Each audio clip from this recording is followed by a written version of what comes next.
پیوندگر قلب هاست.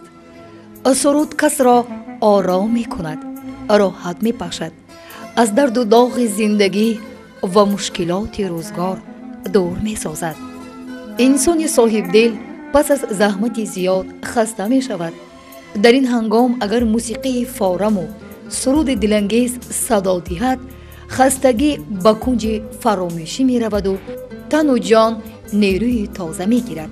قلب لبریز فرح شده عالم به نظر زیبا و زندگی شیرین می گردد. صدای عادل جان غنی نیز چنین معجزه را صاحب است.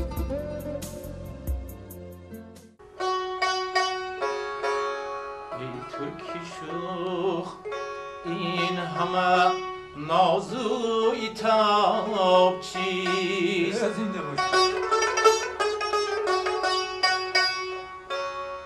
ای ترکی شوخ این همه ناز و عتاب چیست؟ با دل شکستگان ستمی بی حساب چیست؟ دارد تظلمی به تو آهیستران سمن، ای سنگ دل برغمی ملک این شتاب چیست؟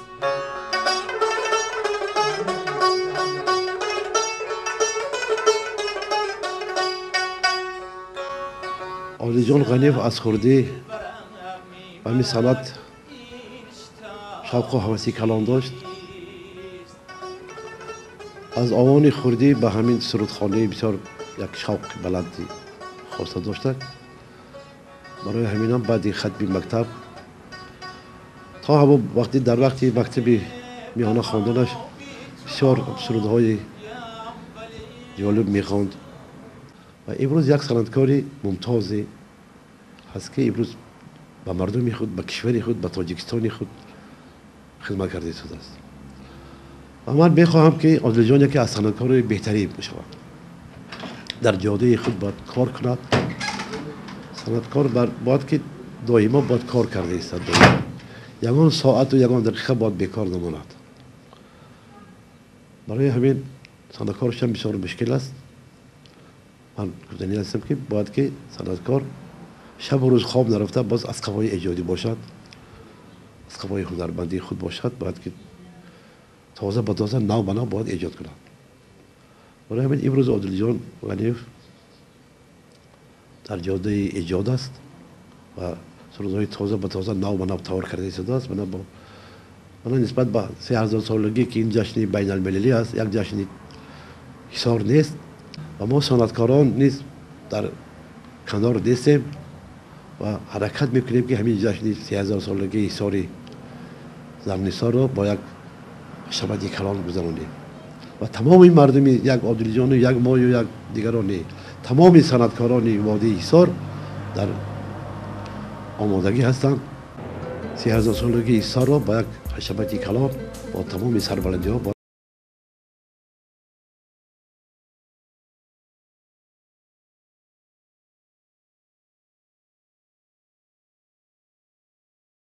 سرود ترانه‌های او کیهاست که قلب‌های مخلصانش را تسخیر کردند و صدای خوش او سرود و ترانه‌هایش را باز هم گوارا، روح بخش و حیاتی نمودند.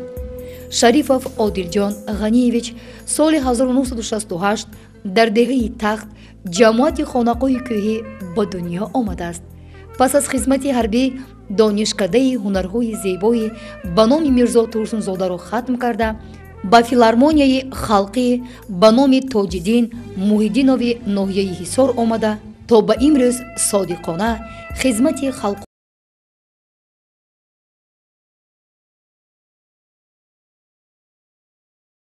اول خیلی که هیچ کس میگن از پیش خود چیزی نشد، هیچ آهنگ خنجری تیزی نشد. برای همین خود در نظر آیسته گویا که وای میتواند یک در نظری کودکی خیلی کاری آسان میتواند، یکی بعداً که در درون این کار که داخل شدید بعد آموختنش صرفم که رفتید، من خیال میکنم این کاری به نهایت دشوارم هست. مثلا یک سرود ایجاد میکنه هنرمند و در یک دو سه گویم دقیقه و اجرا میکنه در صحنه، که تا به صحنه اکنون میفهمم که چقدر دشواری ها دارد. اکنون هنرمند، همه هنرمند ها آرزو دارن. من میخوام که همه هنرمند های اصیل هم به آرزوهاشون برسن. وقتی به آرزو هنرمند ها وقت میرسد که وقتی تکرار میشود سخنم، وقتی دنیای ما تیج و آرام، وقتی که همین خیلی وحدت باشه، وقتی که همین خیلی تیج و آرامی باشد، هنرمند هم میتواند که کار کنه. من همین خیلی فکر میکنم که این مقام یک سحر عجایبی دارد، یک آهنگ طبابتی میگن. انسان با تمام هستی استراحت میکرد وقتی نهایی مقام میفهمه، یک کیفیت دیگر دارد برای آدمی که سامع باشد.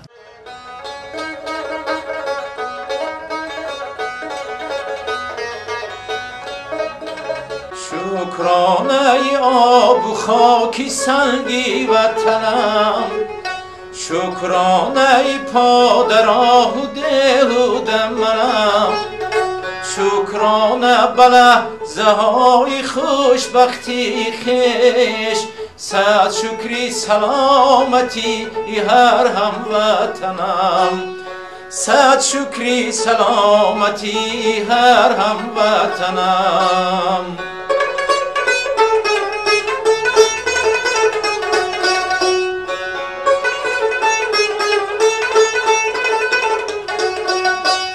شکرانه یک نوال نانی دهنم، شکرانه باغ و راغ و کوه چمنم، از سنگی رهی وطن دو چشمم نکنم، در راهی وطن فدا کنم جان و تنم، در راهی وطن فدا کنم جان و تنم.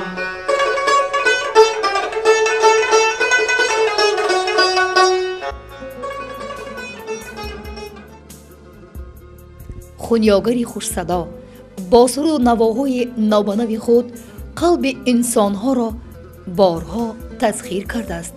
مثلا در آزمون اندلیب 2008 با سرود یکا صاحب 10 خال گردیده. خود همان سال با نشان علوچی فرهنگ تاجیکستان سرفراز گردانده شد. او صاحب چندین افتخارنامه و رحمتنامه ها نیز می باشد. عادلجان غنی زیاده از 50 آهنگ و سرود ایجاد کرده است. 10 سرودش با صدای دلانگیزش در خزینه طلایی رادیو و تلویزیون تاجیک محفوظند. بارها شاهد بودیم که مطرب خوشنوای ما را به بزم و جشن و سور دعوت می‌کردند تا که گل سری سبدی معرکه باشد. به چند مملکت دیگر نیز سفری هنری کرده است. این هنرمند رو نه اینکه در حصار بلکه در تاجیکستان و حتی بیرون از آن علاقه میشناسند و احترامش رو به جا میآورند. و یکی از فضیلت‌های بهترین هنرمند عادلجان غنی این است که در بازیافت سخن شعر خیلی نازکبین است. شعرهای سبک انتخاب نمی کند. هر آن شعری که او انتخاب می کند آهنگ می ماند و می سراید مضمون خیلی و خیلی بلند دارند. یعنی با وی عادت نشده است که سخنهای سبک را سراید و شاید یکی از محبوبیت های این نفر این شخصیت آن است که سخنی والا دارد. سخنی والا را می سراید، آهنگی والا است و پیش از همه صدای والا دارد.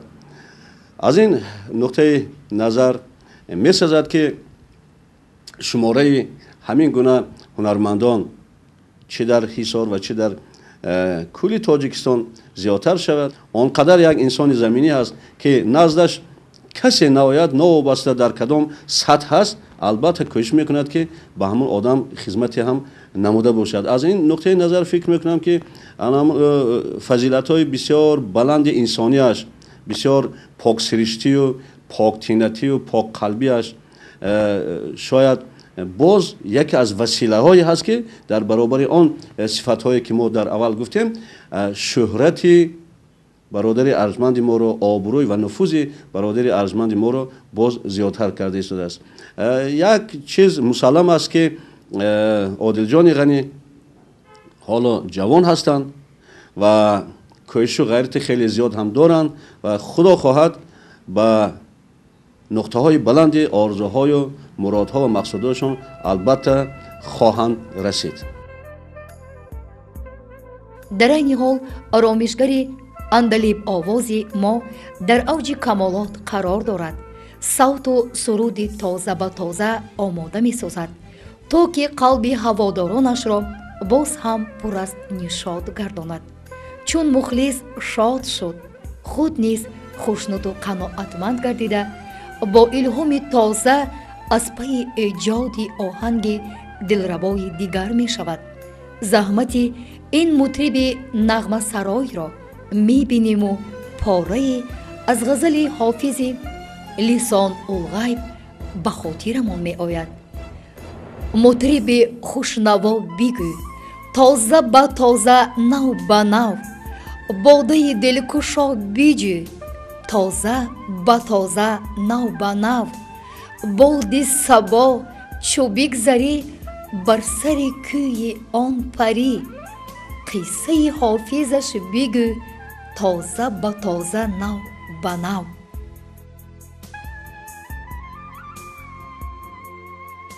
عادل جان غنیوف این نام بسیار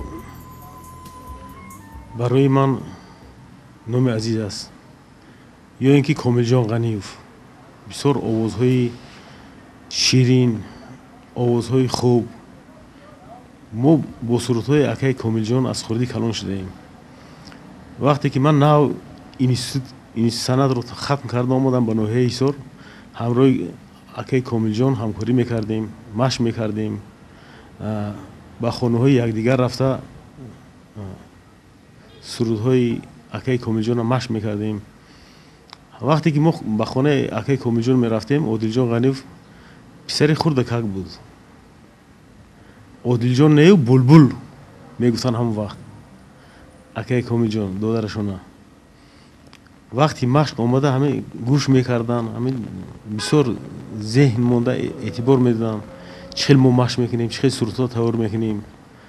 از همون وقت همین شوق در دلی همون عادل جان پیدا شده بوده است. عادل جان غنیوف در پایتخت کنسرت های خوب نمایش دادن همراه برادرشان کامل جان. ما در اونجا اشتراک کردیم، نواختیم.